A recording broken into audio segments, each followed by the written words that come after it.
قال الله تعالى أعوذ بالله من الشيطان الرجيم أقم الصلاة لدلوك الشمس إلى غسق الليل وقرآن الفجر إن قرآن الفجر كان مشهودا ومن الليل فتهجد به نافلة لك عسى أن يبعثك ربك مقاما محمودا وقال رسول الله صلى الله عليه وسلم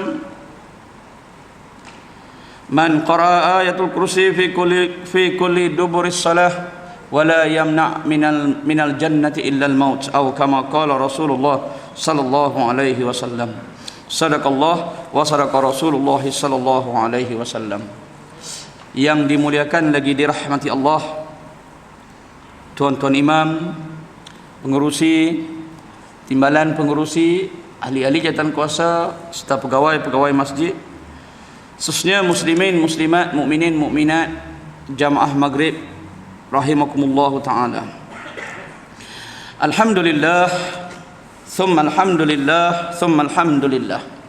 Marilah sama-sama kita merafakkan setinggi-tinggi kesyukuran kita kehadrat Allah Subhanahu wa taala atas kurniaan yang diberikan kepada kita, dan pada hari ini kita telah berada di tahun 2021 Masihi. Alhamdulillah, satu nikmat yang besar yang Allah beri kepada kita, iaitu nikmat kehidupan, nikmat masih lagi bernyawa dan bernafas di atas muka bumi ini.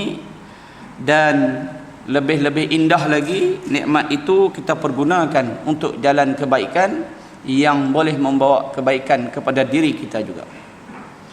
Alhamdulillah, kita bersyukur Allah Subhanahu wa taala mengurniakan kepada kita kelapangan, kesihatan, dan dapat kita menyempurnakan kewajipan kita sebagai hamba-Nya, dan juga dapat menjalankan tanggungjawab kita sebagai khalifahnya, dan juga dapat menyempurnakan amanah yang dipikul di atas bahu kita dalam kehidupan kita di dunia ini, yang mana akan membawa kepada kebahagiaan kita di akhirat kelak. Kegagalan kita melaksanakan amanah menjadi khalifah dan juga hamba-Nya akan menyebabkan kita mendapat kesengsaraan di hari akhirat, yang mana Allah akan humbankan kita ke dalam neraka Allah, wal'iyazu billah min zalik. Selawat dan salam terhadap junjungan besar Nabi kita Muhammad sallallahu alaihi wasallam. Baginda telah menyempurnakan tanggungjawabnya dengan menyampaikan agama Islam dengan sebaiknya, dan agama Islam telah dianggap sempurna, telah dicop sempurna oleh Allah Jalla wa'ala melalui firman-Nya, al-yawma akmaltu lakum dinakum wa atmamtu alaikum ni'mati wa raditu lakumul islam madina. Tugas kita pada hari ini menjalankan tinggalan baginda sallallahu alaihi wasallam yang berupa ajaran-ajaran daripada Al-Quran dan juga hadis-hadisnya. InsyaAllah, mudah-mudahan kita berada di atas jalan sunnah, mudah-mudahan kita berada di atas jalan yang diridai, dan menjadikan Islam sebagai agama untuk kita hidup. Agama ini juga kita akan mati, dan agama ini juga kita akan dibangkitkan. Ingat tuan-tuan yang dirahmati Allah, setiap kali habis saja kita berzikir dalam majlis tahlil, selesai saja la ilaha illallah, la ilaha illallah, di akhir la ilaha illallah tu kita akan menyebut la ilaha illallah Muhammadar Rasulullah, alaiha nahya wa alaiha namut wa alaiha nub'asu insyaallah. Apa maksud dia tuan-tuan? Di atas kalimah la ilaha illallah ini, iaitu di atas agama Islam, alaiha nahya, di atasnya aku hidup, wa alaiha namut, dan di atasnya juga kami akan mati. Di atas kalimah syahadah, yakni di atas ajaran Islam, wa alaiha nub'asu, dan di atasnya juga, di atas kalimah Islam ni juga, nub'asu insyaallah huminal aminin, mudah-mudahan tergolong di kalangan orang yang beriman, orang-orang yang jujur, orang-orang yang amanah insyaallah.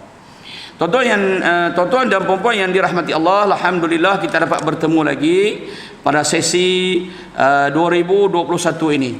Saya duk semak tadi, rupa-rupanya setahun lebih dah. Kita mula 5 bulan 11 2019. Kan? Maknanya bulan 11 pun ni setahun. Ni dah nak masuk tahun kedua dah. Bulan kedua untuk tahun yang kedua. Baik, tuan-tuan yang dirahmati Allah, Alhamdulillah, kita masih lagi berada dalam bab kitab kita, iaitu bab zalim terhadap diri sendiri. Qala musannif rahimahullahu taala wa nafa'na wa iyyakum bi ulumihi fi umur darin insyaallah minal aminin. Muka surat 43 dalam bab menyatakan kezaliman terhadap diri sendiri. Baik, kata pengarang kita, seseorang yang tidak menyempurnakan hak-hak kepada dirinya, maka dia telah menzalimi dirinya sendiri. Ayat ini biasa kita dengar, seseorang yang tidak menyempurnakan hak kepada dirinya, maka dia telah menzalimi dirinya sendiri. Maknanya tuan-tuan, kalaulah kita tidak menunaikan hak, macam contoh sekarang ni waktu maghrib, hak diri kita waktu maghrib ni berada di mana? Di rumah Allah, masjid, di surau-surau, ataupun kalau tak dapat di rumah, di atas 3 sejadah, melaksanakan solat fardu maghrib, mendengar kuliah dan sebagainya, maka itulah hak untuk diri kita. Kalaulah kita tak menunaikan hak itu, seperti waktu ini kita masih lagi berada di padang-padang bermain bola, berada lagi di kedai-kedai kopi, ataupun di atas jalan-jalan raya, di atas tujuan yang tidaklah berkepentingan, maka kita telah menzalimi diri kita sendiri.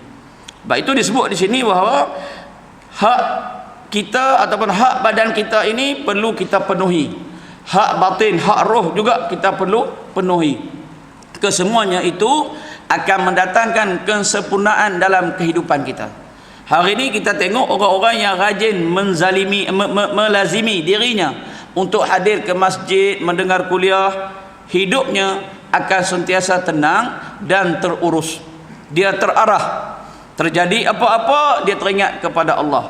Maknanya dia tidak merasa cepat keluh kesah dengan kehidupan dia, kerana dia menguruskan dirinya, zahirnya dan batinnya, sehingga dia merasakan dirinya diberi hak yang cukup sempurna. Orang zalim bukan di syurga tempatnya.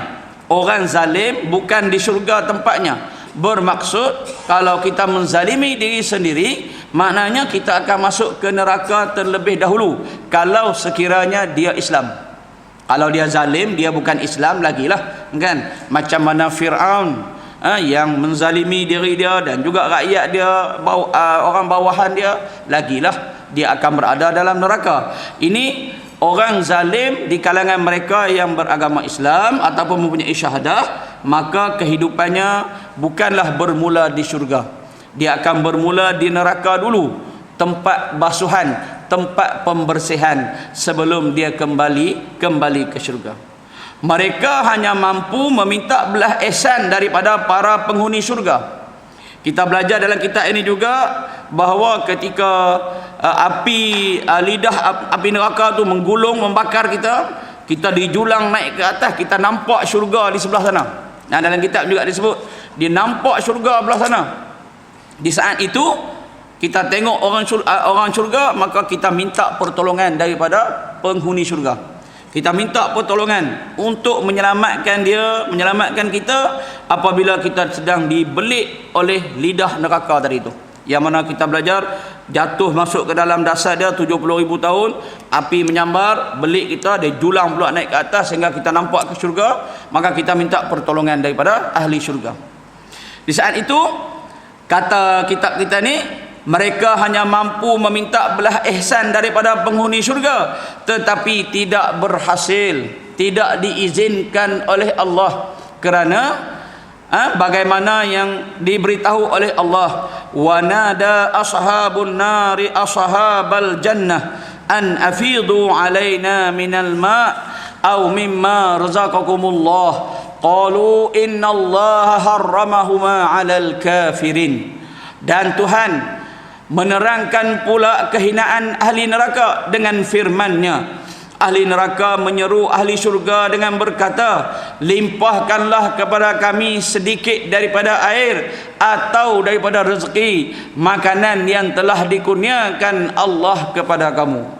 Ahli neraka dia minta kepada ahli syurga, kan? Dia minta ihsan, kurang-kurangnya sedikit air ataupun sedikit makanan yang Allah bagi.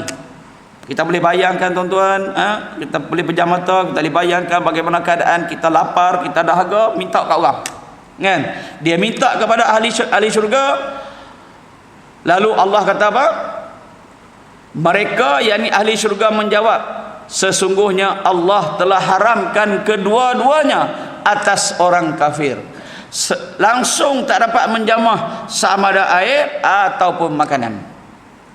Bayangkan, air dan makanan langsung tidak menjamah. Hari ini kita berada di atas dunia yang kalau kita tak dapat makan, tak dapat minum, dia punya sengsara dia jangan ceritalah. Kita tak boleh bayangkan neraka yang mana begitu dahsyat, yang sedang menanti kedatangan mereka yang zalim dan mereka yang kafir. So maknanya tuan-tuan, peluang masih ada, ruang masih terbuka, jalan masih terbentang di hadapan kita. Wa hadainahun najdain, kami bagi hidayah kepada mereka, kan, kami beri mereka kejayaan. Semuanya ada. Sama ada kita nak ambil ataupun tak ambil, itu terpulang kepada kita. Tapi hakikatnya kita akan menyesal di masa akan datang kalau kita membiarkan peluang kehidupan yang Allah bagi ini dibiarkan begitu sahaja. Tuan-tuan yang dirahmati Allah, oleh kerana itu biarlah kita berusaha payah sedikit di atas dunia ini. Susah payah sikit atas dunia ini, menguruskan akhirat kita. Yang penting apabila kita berada di alam satu lagi, alam barzakh dan juga alam mahsyar ataupun alam akhirat, kita sudah berada dalam keadaan senang lenang kerana simpanan stok pahala kita banyak dan rahmat Allah kepada kita. Kita sekarang berada di alam yang ketiga, sebelum alam yang kedua, sebelum masuk alam ketiga dan alam yang keempat. Ini kalau kata Imam Ahmad bin Hanbal, sebenarnya ramai manusia yang mati ketika hidup. Kan? Ramai manusia yang mati ketika hidup. Mereka akan hidup ketika mati. Apa maksudnya? Masuk dalam kubur, terjaga duduk dalam kubur, baru dia rasa hidup sebenarnya. Masa ni dia mati, maknanya hatinya mati, fikirannya mati, perasaannya mati. Dia tak fikirlah tentang negeri akhirat, dia duk fikirkan tentang negeri dunia. Imam Ahmad bin Hanbal kata, manusia ramai yang mati ketika hidup. Dia hanya akan hidup setelah dia mati. Bila mati, masuk dalam kubur, baru dia perasan.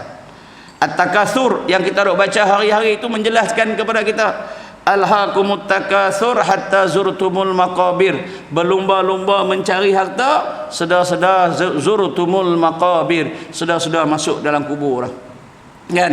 Itu memang tabiat dan fitrah manusia, kecuali mereka yang berakal, mereka yang memikirkan negeri akhirat, mereka yang hati mereka ataupun roh mereka sentiasa dilunakkan dengan zikrullah.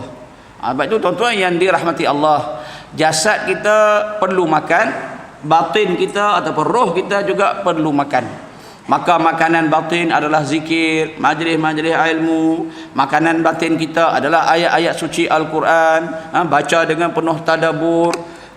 Maka kita akan dapati bahawa kehidupan kita di dunia ini hanyalah bersifat sementara dan peluang kita untuk mengumpul sebanyak-banyak mungkin sebelum kita dimasukkan ke alam abadi, alam baqa, iaitu alam akhirat.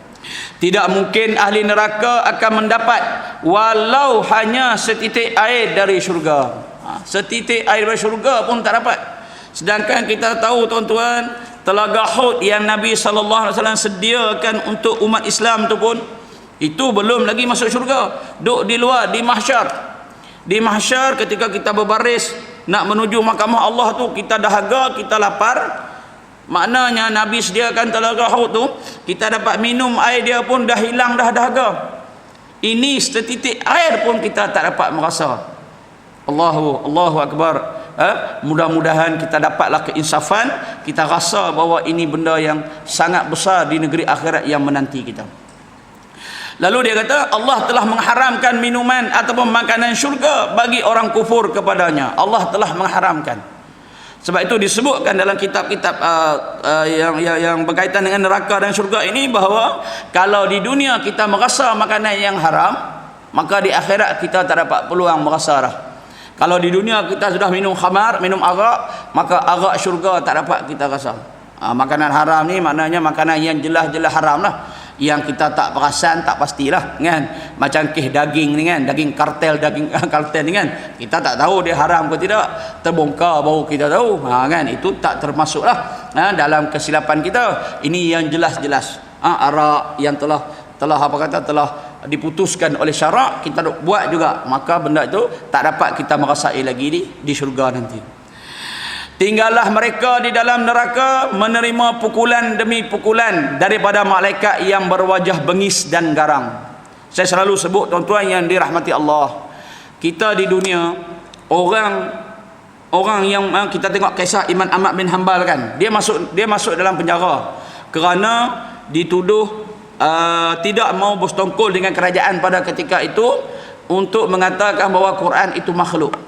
Dia disebat oleh tukang sebat tiap-tiap hari 80 rotan. Tukang sebat ni dah penat dah, tak larat dah nak sebat dia, tapi dia masih pertahankan dia punya mengatakan Quran bukan makhluk lah. Saya nak cerita di sini, tukang sebat penat, tak larat dah nak pukul, ambil masa berehat, ganti dengan orang lain ataupun pergi minum rehat kejap, dapat tenaga pukul balik. Masa berehat itu dapatlah si Imam Ahmad berehat ketika tukang sebab berehat, Imam Ahmad pun dapat berehat. Ni di dunia. Di akhirat malaikat tidak berehat tuan-tuan. Malaikat tidak ada penat dan rasa bosan untuk menyiksa manusia. Dia akan terus melaksanakan tugasnya. Sebab malaikat ni dia bukan macam kita. Kita dia ada nafsu, kita ada rasa perasaan malas, jemu, dia mari rajin, dia mari malas.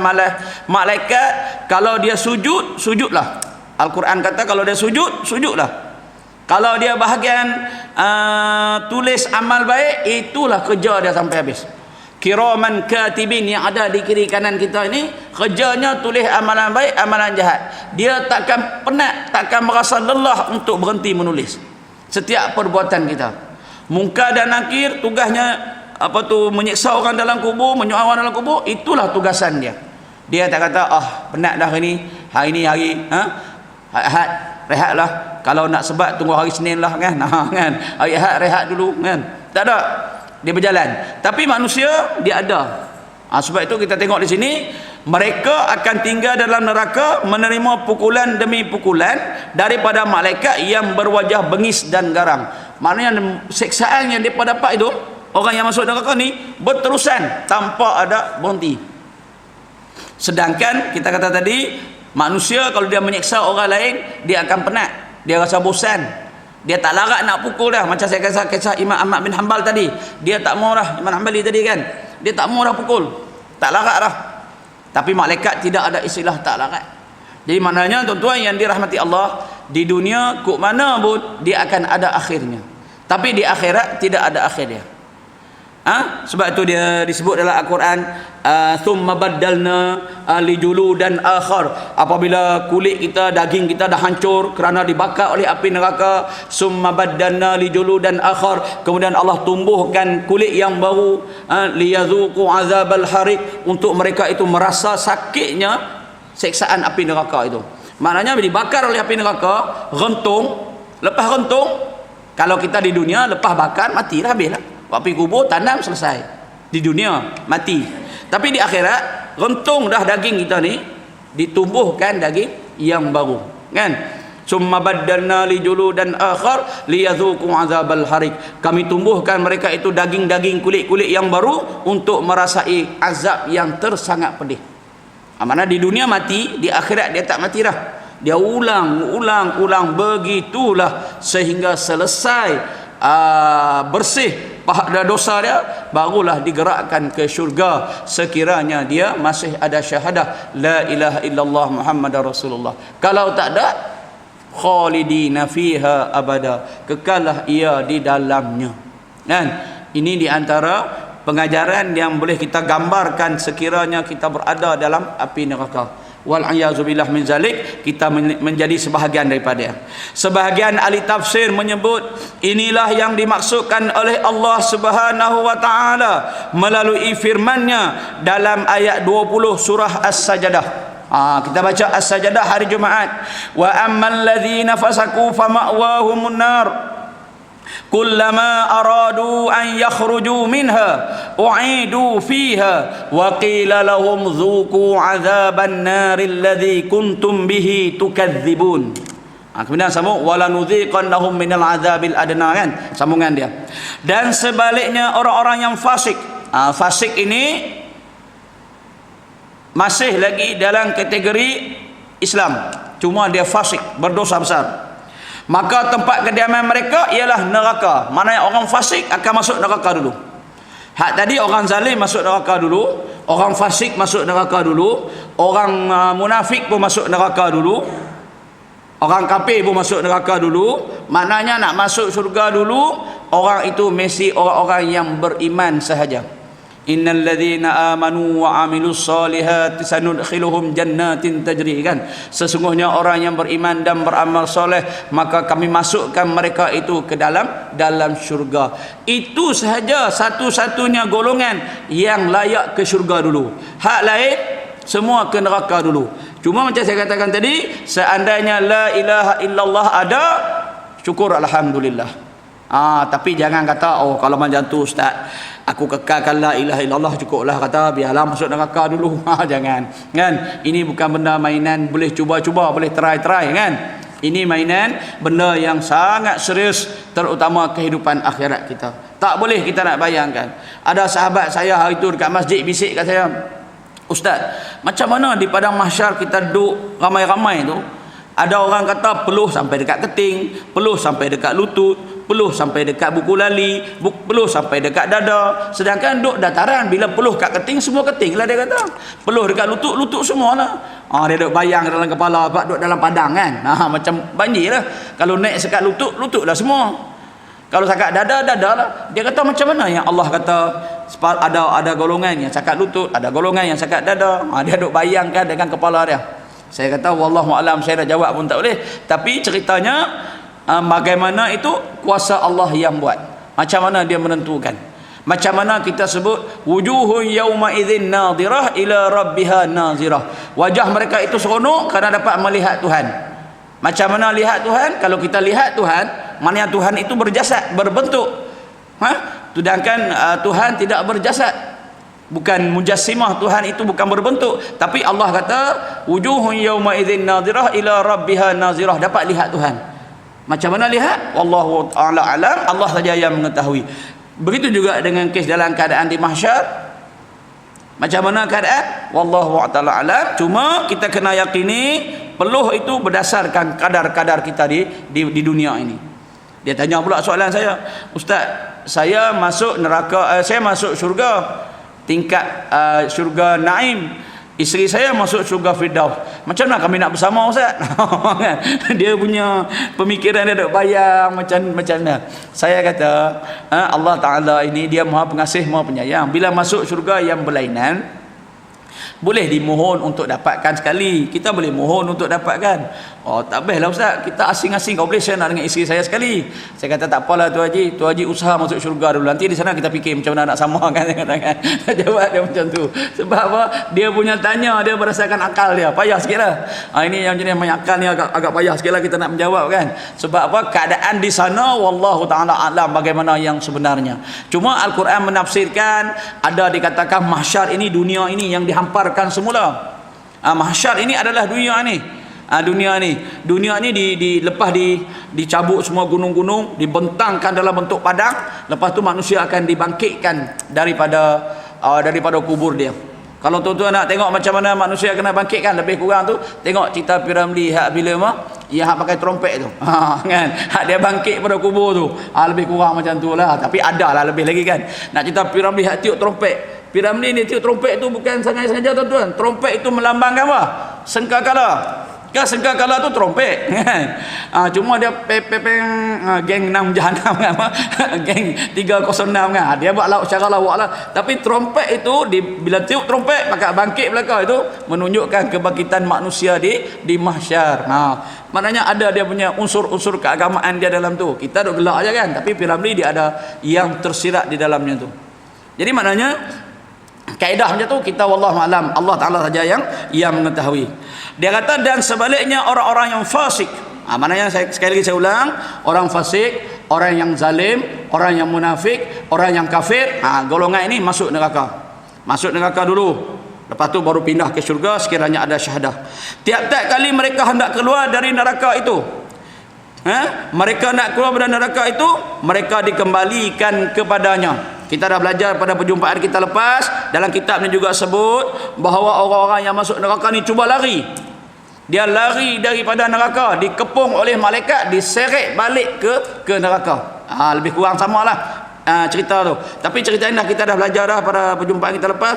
Kita cuba lari, tak tahan dah, kena azab, cubalah menyusup keluar daripada penjara, pagar neraka itu. Lompat sana, menyorok bawah sini, potong dawai, tapi tak boleh. Malaikat mengepung dan tarik balik dia masuk ke dalam neraka. So disebut di sini juga dalam surah As-Sajdah, kullama aradu an yakhruju minha, ketika mereka berusaha untuk keluar, u'idu fiha, mereka dikembalikan balik. Belum sampai lagi tempoh untuk kamu keluar, belum tamat lagi seksaan kamu, masuk lagi balik. Kan? Lepas tu malaikat yang tangkap depa tu dia kata apa? Wa qila lahum dzuqu azaban nar. Malaikat kata apa? Serta dikatakan kepada mereka, rasalah azab neraka yang kamu sentiasa allazi kuntum bihi tukadzibun, yang dulu kamu dustakan. Dustakan apa? Apa maksud dustakan tuan-tuan? Di dunia orang selalu sebut jangan buat jahat nanti masuk neraka. Jangan duk tinggalkan solat, ini kewajipan. Jangan nanti masuk neraka. Kita duk kata lambat lagi nak mati. Kita mendustakan itu, maknanya kita ambil acuh tak acuh. Kita percaya.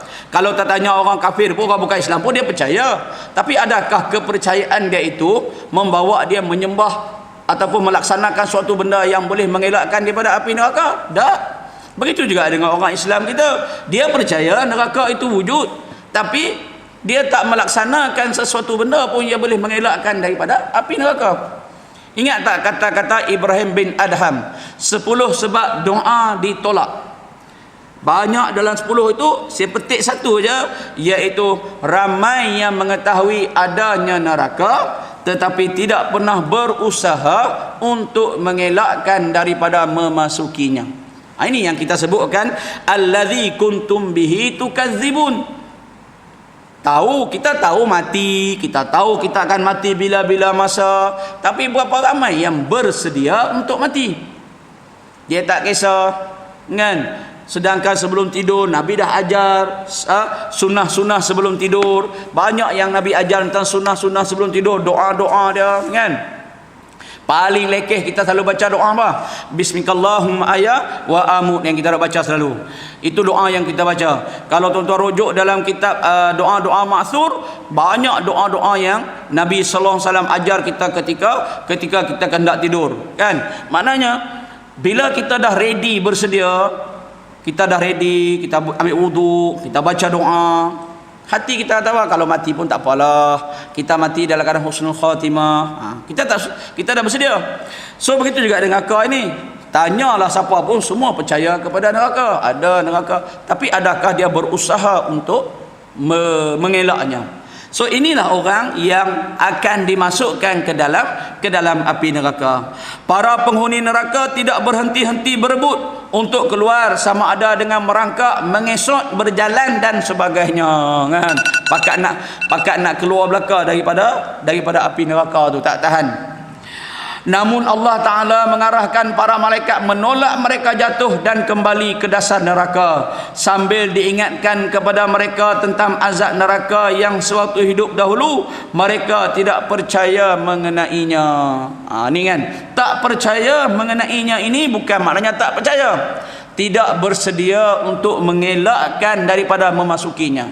Tuan-tuan rujuk dalam kitab setitis dalam kitab berkaitan dengan tadabbur Al-Quran ini, setitis tinta lautan luas Al-Quran, disebutkan bahawa satu hadis yang panjang menceritakan tentang ramai yang mengetahui tentang neraka tapi tak bersedia, tak ready, kehidupan kita kadang-kadang kita lupa.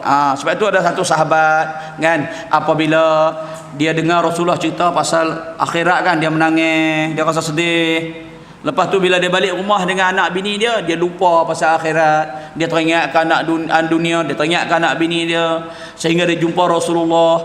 Dia rasa betul ke tindakan dia ni, adakah dia ni munafik? Saat-saat dia ingat akhirat, saat-saat ingat dunia. Macam kita lah kan, pergi ke hospital tengok orang sakit, Allah insaf. Kan, pergi kubur hantar orang mati, insaf. Lepas tu balik lupa kan, tak teringat dah pasal orang sakit tadi, tak teringat dah ke kubur tadi, seronok balik. Perasaan tu ada. Tapi kata Rasulullah, tak apa, itu adalah fitrah manusia, tapi kena perbanyakkan untuk mengingati kematian. Sebab tu disebutkan bahawa aksiru bizikri hazimul lazzat, perbanyakkan olehmu dengan menyebut pemutus kelazatan dunia. Apa dia? Wahiyal maut, itulah kematian. Maknanya hati kita banyak fikir, nak buat apa fikir mati, nak buat apa fikir mati. Maka dia akan menyelamatkan kita daripada melakukan perkara-perkara yang lara ataupun sia-sia. Bila kita nak buat maksiat, nak buat benda tak baik, lagi mati lagi naya ni, kan, maka itu akan menyelamatkan kita. Bila kita buat benda baik, kita kata aku lepas-lepas buat baik ni, kalau mati kan seronok. Jadi kita pun bersemangat untuk buat baik, sebab kematian sentiasa bermain. Tapi janganlah sampai bila teringat kematian itu sampai apa pun tak buat. Ada juga special macam tu kan, langsung tak buat pula, takut sangat. Itu tak boleh juga. Maknanya biarlah mati itu memotivasikan kita untuk melakukan kebaikan berbanding dengan kejahatan. Namun Allah mengarahkan para malaikat menolak mereka jatuh kembali ke dasar neraka sambil diingatkan kepada mereka tentang azab neraka yang suatu hidup dahulu mereka tidak percaya mengenainya. Barangkali ada yang bertanya, bagaimana penghuni neraka boleh melihat ahli syurga serta bercakap-cakap dengan mereka, sedangkan antara mereka itu ada hijab yang menghalang.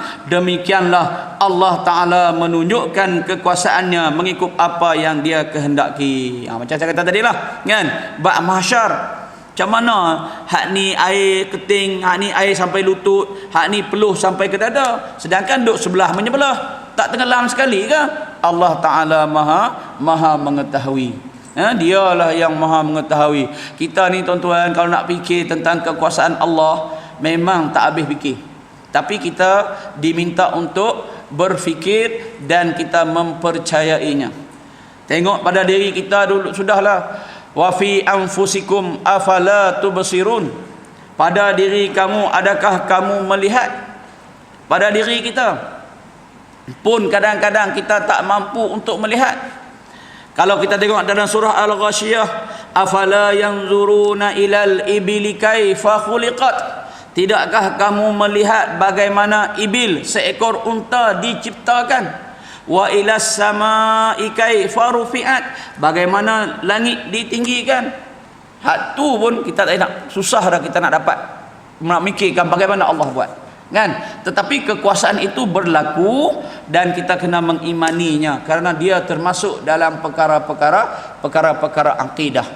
Sebab itu dalam kaedah akidah ini, rukun iman adalah rukun akidah, rukun Islam adalah rukun syariat, rukun ihsan itu adalah ilmu tasawuf ataupun akhlak dan ibadat akhlak.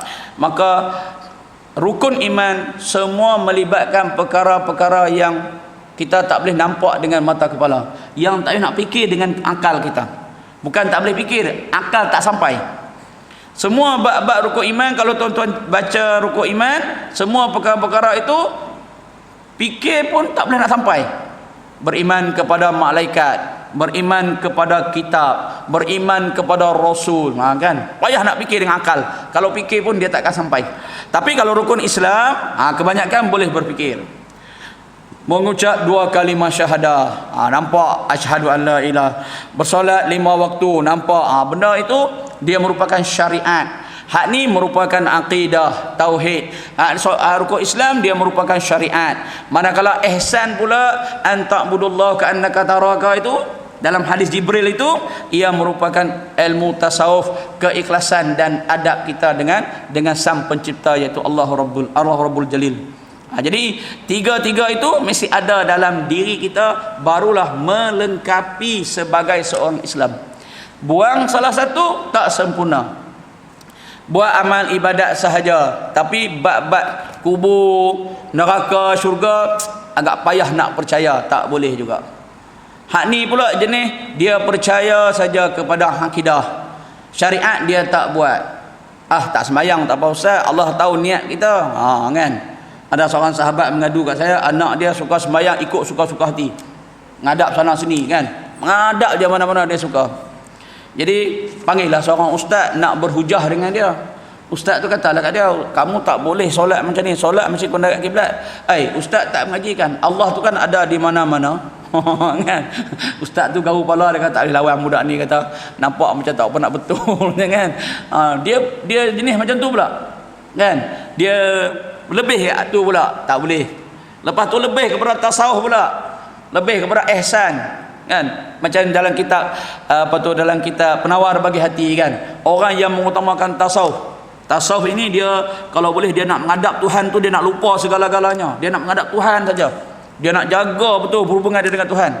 Tapi dia tak sedar, dia duduk dalam masjid, bila dia duduk menghadap Tuhan kosong, dia baca Fatihah kuat-kuat, ganggu pula si kawan sebelah ni. Fiqah pun kita kena fikir juga. Maknanya dia kena ada keseimbangan. Kita tengok ada orang dalam masjid, dia Allahu Akbar, Bismillahirrahmanirrahim, dia kosonglah untuk dia dengan Tuhan dia. Tapi yang kita sebelah ni 18 kali ulang Fatihah tak selesai lagi kan. Duk kelak ni celaru dengan dia ni. Kita kena tengok juga, aku ni di hadapan masyarakat. Fiqah kena jaga juga, iaitu kita kena pastikan jangan melebihi suara kita tinggi.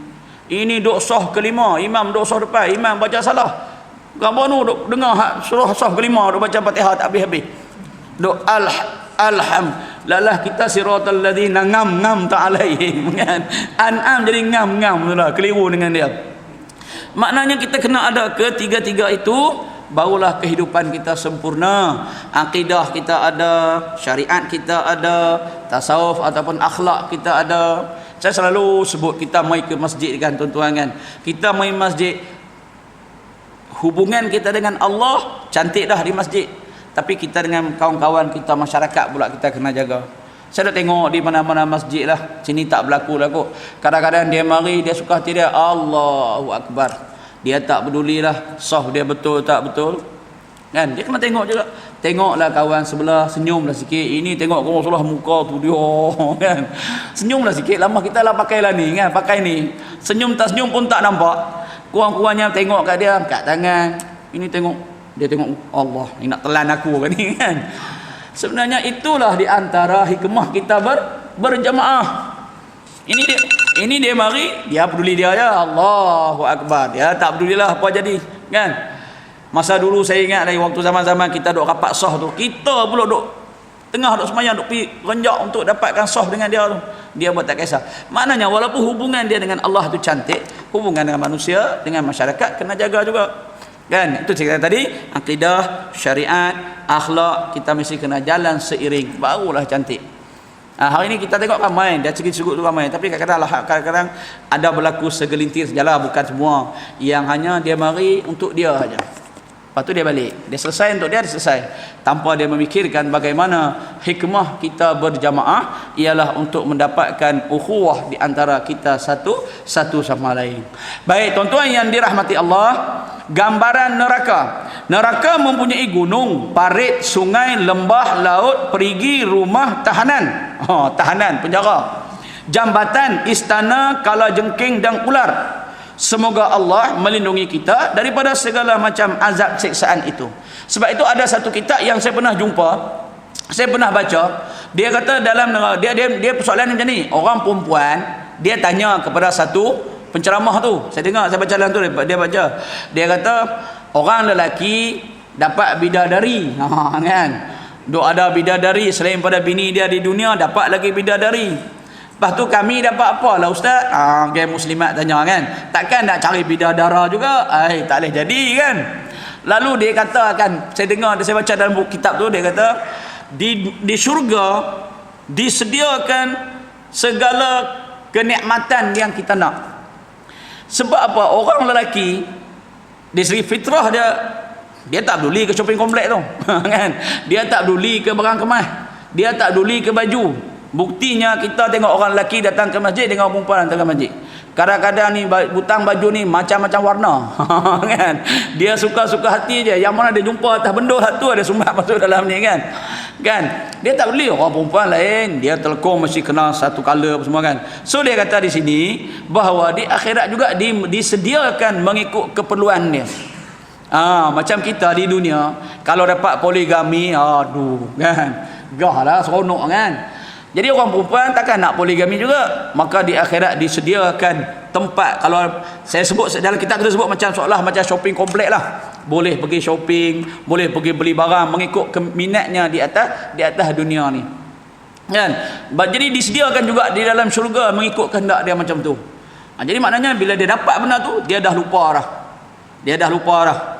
kan bahawa apa yang dia punya kehendak dia tadi tu menyebabkan dia lupalah kepada suami dia tadi, duk fikir pasal suami dia, duk berseronok dengan bidadari kepada tak fikirlah, kerana dia Allah dah kurniakan nikmat tu. Itu saya pernah jumpa dalam kitab tu, dia sebut seolah-olah macam shopping komplek lah, tapi saya tak boleh mau sebut shopping komplek. Satgi dia kata shopping komplek sungguh, maknanya tempat untuk kita melepaskan kehendak kita.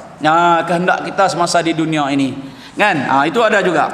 Dalam satu riwayat diceritakan tentang keadaan di dalam neraka. Dalam satu riwayat yang lain, lauk yang wujud sekarang adalah sebagai penutup neraka di dunia ini. Lauk yang kita lihat, yang kita seberangi adalah penutup kepada neraka sejak di dunia ini lagi. Maknanya dia kata lauk ini penutup kepada pintu neraka. Neraka memang sudah ada. Ini menjadi perbahasan di kalangan ulama. Hanya menunggu masa untuk diisi dengan manusia-manusia yang zalim. Ada dua pandangan ulama tentang neraka pada hari ini. Yang pertama kata dah ada dah. Mereka buktikan bahawa Rasulullah dah pergi Isra' Mi'raj. Rasulullah tengok syurga, Rasulullah tengok neraka. Antara lainnya ialah ketika Rasulullah cerita dekat Bilal, Sayyidina Bilal, aku mendengar derapan tapak kaki engkau di syurga. Maknanya ada dah. Lepas tu di antaranya ialah kisah Nabi bercakap Abu Jahal ketika mati dalam peperangan Badar tentang bahawa dia dalam neraka. Abdullah bin Abbas pernah dia melihat satu gambaran manusia yang ditarik masuk dalam kubur. Jadi ada ulama kata neraka dah ada dah. Tapi satu pendapat lagi kata neraka tak ada lagi, belum wujud. Yang Nabi pergi tengok tu dalam Isra' dan Mi'raj itu, dia punya hujah dia ialah masa itu manusia sudah habis. Maknanya Nabi dibawa ke zaman akan datang. Ketika Isra' dan Mi'raj itu bukan Nabi berada di zaman Arab tu, bukan. Nabi dah pergi tengok di syurga dan neraka itu ketika dunia dah selesai, habis. Sebab itu Nabi tengok dalam neraka ada ramai orang perempuan. Nabi tengok dalam syurga tuai padi pagi, tengah hari tumbuh, tanam pagi, tengah hari tumbuh, bukan padi, dia punya gandum kan. Pagi tanam, tengah hari tumbuh, petang boleh tuai lah. Ada orang pikul kayu dah tak larat, tambah lagi. Nabi melihat itu setelah semua manusia telah diberi pembalasan masing-masing. Ini dua perbahasan. Ada setengah kata neraka dah ada sekarang ini, menunggu masa. Ada kata belum lagi, kerana apa yang Nabi lihat itu Nabi dibawa ke zaman yang dunia telah selesai. Jadi tuan-tuan, kita nak pegang mana satu? Saya rasa peganglah mana-mana pun. Yang penting jangan masuk neraka sudah. Peganglah mana-mana pun. Neraka dah ada ke, neraka yang belum ke? Wallahu ta'ala alam mana satu yang betul. Saya harap dua-dua betul lah, tak ada masalah. Cuma kita nak cerita di sini dari segi kebenaran dia, dari segi agak lebih sahih, saya lebih sahih kepada neraka belum ada lagi. Sebab apa yang Nabi lihat itu ketika manusia telah selesai diberi pembalasan. Mana manusia mana Nabi tengok itu, itulah gambaran kita dalam neraka nanti. Siapa-siapa yang Nabi tengok, Nabi tak cerita. Cuma Nabi kata ramai orang perempuan kan. Lepas tu sebelah kanan dia tengok syurga dikategori oleh ramai orang miskin, kan, dalam hadis dia. Jadi nak ceritakan bahawa Nabi tengok itu suasana dah habis dah, kita dah diberi pembalasan masing-masing. Cuma Nabi tak nampak muka kita je kan, dia tengok-tengok hang dekat neraka, nasib baik Nabi tak tengok kita kan. Tapi itu kalau saya punya cenderung kepada itu. Tapi pendapat buku ini dia kata dah menunggu masa untuk dibuka sahaja, iaitu dia kata neraka memang sudah ada, hanya menunggu masa untuk diisi dengan manusia-manusia yang zalim. Ini pendapat buku lah, kita terima pendapat ini. Dua-dua terima pendapat, kita terima. Digambarkan bahawa lautan yang terbentang luas merupakan penutup neraka Allah. Inilah gambaran bagaimana Allah menciptakan neraka dengan begitu luas. Dalam Al-Quranul Karim banyak ayat-ayat yang menjelaskan tentang laut. Antaranya Allah SWT berfirman, wa idzal biharu sujjirat, dan apabila lautan meluap-luap bercampur baur. Surah At-Takwir, surah ke-81 ayat yang ke-6. Surah At-Takwir, wa idzal biharu sujjirat, dan apabila lautan meluap-luap bercampur baur. Ini pendapat daripada kitab ni lah. Tapi kalau ikut tafsir yang saya baca, dia biharu sujjirat ini bermaksud bila dunia dah hujung-hujung dah nak musnah, dia punya lautan pun akan mengeluarkan dia punya limpahan air dia. Gambaran macam kita tengok tsunami itu lebih kurang macam itulah. Apabila dunia di penghujung. Sebab tu tuan-tuan tengok tsunami 2004 yang di Aceh tu, seolah-olah macam kiamat betul-betul. Cara dia air tu serang tu, itu yang kata apabila lautan bercampur baur tu, dia naik ke atas dunia, atas darat, dia lengkangkan semua, dia lemparkan semua sekali, menyebabkan dunia tenggelam. Tuan-tuan tengok filem 2012 itu kan, 2012 tu ada cerita tentang dunia yang telah diambang kiamat. Buku cerita tu bagus kan, melibatkan kau tengok macam mana bangunan-bangunan yang hebat, satelit-satelit di angkasa yang kita rasa tak mungkin akan musnah, rupa-rupanya kuasa Allah sekejap je, dengan air je Allah bagi. Los Angeles tu, Washington tu yang kita katakan hebat lah. Tuan-tuan, kalau tuan-tuan rajin tengok, saya rajin baca buku Defense of Military kan, kisah kekuatan-kekuatan tentera kan. Kalau kita tengok Rusia, Amerika ni seolah-olah macam mereka ni satu kuasa yang tak mungkin digugat lah. Kalau tengok dari segi kekuasaan tentera mereka, peralatan mereka, kecanggihan yang mereka ada, rasa-rasa mereka ni satu kuasa yang cukup besar. Tapi kita yakin Rom, Parsi dulu pun macam tu juga, dianggap kuasa yang cukup besar. Akhirnya Allah tewaskan mudah-mudah aja. Hak ni depa pun gitu juga akan jadi. Kan? Kuasa air saja cukuplah. Tsunami, apabila lautan dah meluap-luap keluar sampai melimpah ke atas air, maka berakhirlah dunia ini. Berdasarkan firman ini, para ulama berpendapat bahawa di dasar laut itu ditempatkan neraka. Ini wallahu alam, dan kita akan sambung dalam ayat yang lain. Allah berfirman, insya-Allah pada perjumpaan kita akan datang. Baik tuan-tuan yang dirahmati Allah, kita berhenti sini dulu. Kita akan sambung dalam ayat yang lain. Allah berfirman, hadza khasman ikhtasamu fi rabbihim, insyaallah. Baik tuan-tuan yang dirahmati Allah, mudah-mudahan Allah berkati kita.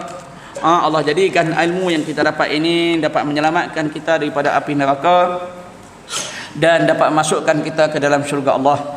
Insyaallah, mudah-mudahan jauhkanlah kita daripada api neraka. Paling-paling tuan-tuan bacalah sebelum bagi salam, ambil doa yang paling simple yang Rasulullah suka baca. Ada Rasulullah baca yang panjang, ada yang sederhana, ada yang pendek. Saya bagi yang pendek saja supaya kita dapat jadikan amalan. Allahumma inna nas'alukal jannah. Ya Allah, ya Tuhan kami, bagikanlah aku syurga. Wa na'udzubika minan nar. Jauhkanlah kami daripada api neraka. Kalau kita seorang, Allahumma inni as'alukal jannah. Ya Allah, ya Tuhanku, bagi kat aku syurga. Wa a'udzubika minan nar. Jauhkanlah aku daripada api neraka. Selepas fil alamin innaka hamidum majid tu, terus Allahumma inni as'alukal jannah wa a'udzubika minan nar. Lepas tu assalamualaikum. Ataupun nak sambung lagi silakan. Cuma antara favorite Nabi, doa inilah yang saya bacakan tadi. Ada yang panjang kan, yang Nabi minta perlindungan daripada 5 benda, tapi yang tu kadang-kadang panjang kita tak ada nak baca. Kita ambil yang pendek. Yang penting jadikan amalan supaya Allah bagi kita syurga, jauhkan kita daripada neraka. Itu kemuncak kepada kejayaan kita. Rabbana atina fid dunya hasanah wa fil akhirati hasanah wa qina azabannar. Jauhkan daripada api neraka itu adalah puncak kejayaan dan kebahagiaan kita di dunia dan di akhirat, insya-Allah. Jadi terima kasih di atas perhatian, minta maaf atas sebarang kekurangan. Panjang umur, murah rezeki, insya-Allah kita akan jumpa lagi pada perjumpaan kita akan datang. A'udzubillahi minasyaitonirrajim. Bismillahirrahmanirrahim. Alhamdulillahi rabbil alamin wassalatu wassalamu ala asyrafil anbiya'i wal mursalin wa ala alihi washabbihi ajma'in. Allahumma ighfir lana dhunubana wa liwalidina warhamhum kama rabbawna shighara wal jami'il muslimin wal muslimat wal mu'minina wal mu'minat al ahya'i minhum wal amwat. Allahumma faqihna fid din wa 'allimna ta'wil warzuqna fahman nabiyyin zidna 'ilma warzuqna fahma bi rahmatika ya arhamar rahimin. Allahumma ij'al jam'ana hadha jam'an marhuma wa tafarruqana min ba'dihi تفرقا معصوما تحصلنا بذي العزة والجبار واعتصمنا برب الملكوت وتوكلنا على الحي الذي لا يموت. اللهم اشف عنا هذا البلاء وقنا شر الرداء ونجنا من الطعنين والطاعون والوباء بلطفك يا لطيف يا خبير إنك على كل شيء قدير. ربنا آتنا في الدنيا حسنة وفي الآخرة حسنة وقنا عذاب النار. وصلى الله على سيدنا محمد وعلى آله وصحبه وبارك وسلم والحمد لله رب العالمين. أقول قولي هذا وأستغفر الله العظيم لي ولكم. السلام عليكم ورحمة الله وبركاته والله